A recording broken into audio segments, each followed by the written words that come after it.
The Battle of Hartsville was fought on December 7, 1862, in northern Tennessee at the opening of the Stones River Campaign, the American Civil War. Hartsville Battlefield is listed on the National Register of Historic Places. Background: the Stones River Campaign started in early November 1862 when Union Marshal Gen. William S. Rosecrans moved his Army of the Cumberland southeast from Nashville, Tennessee, toward Murfreesboro. Confederate General Braxton Bragg, commanding the Army of Tennessee, had retreated there after his defeat of the Battle of Perryville. Bragg ordered Colonel John Hunt Morgan to move north with his cavalry and operate along Rosecrans's lines of communications, to prevent him from foraging for supplies north of Nashville. The action at Hartsville, a crossing point on the Cumberland River about 40 miles upstream from Nashville, north of Murfreesboro,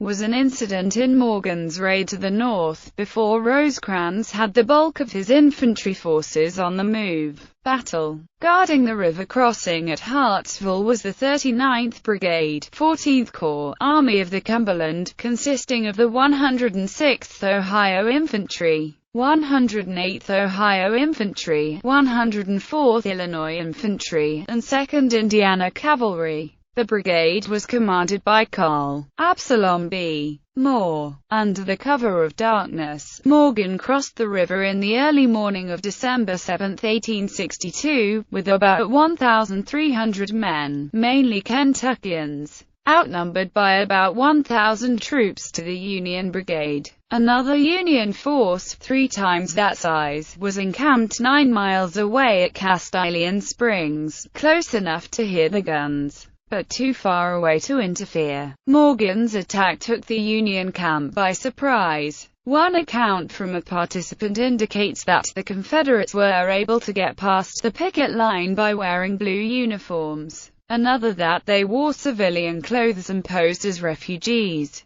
The attack began at 6:45 a.m., with a simultaneous artillery bombardment and an infantry attack, while cavalry struck the flanks and rear. One of Moore's units ran after an hour, which caused confusion and helped to force the Federals to fall back. By 8:30 a.m., the Confederates had surrounded the Federals, convincing Col. Moore to surrender. Aftermath. The Union 74th Indiana Regiment was camped at Castalian Springs. They marched to Hartsville from a distance of about 8 or 9 miles away after hearing cannons firing in the distance. Their advance was hesitant because they may have skirmished with the Confederate rear guard of Morgan's cavalry. They came upon Union and Confederate casualties abandoned in the snow after the battle ended, in which Union forces were defeated by the combined light infantry, light artillery and cavalry of John Hunt Morgan. Some of Morgan's soldiers were barefooted and lacked clothing. They took Union supplies of shoes and a number of wagons filled with supplies. 4 or 5 wagons were hidden with supplies.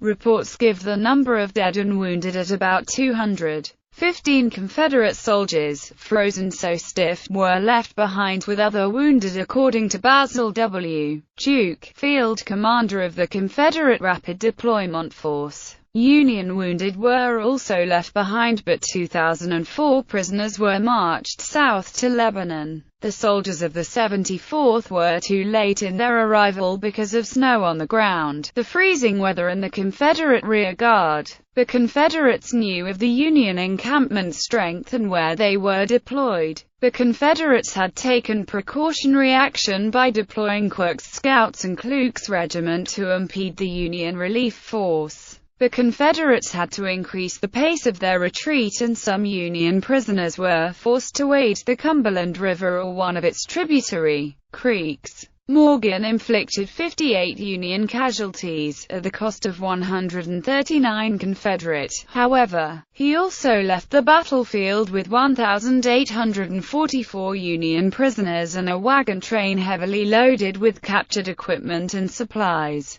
General Joseph E. Johnston, who was in overall command of Confederate forces in the Western Theater, called this a brilliant feat, and recommended that Morgan be appointed brigadier general immediately. Jefferson Davis happened to be in the vicinity at Murfreesboro and promoted Morgan in person when he arrived. The action at Hartsville foreshadowed the Confederate cavalry raids by Nathan Bedford Forrest into West Tennessee, December 1862 to January 1863, and by Morgan into Kentucky, from December 1862 to January 1863. Rosecrans arrived in Murfreesboro on December 29, setting the stage for the Battle of Stones River.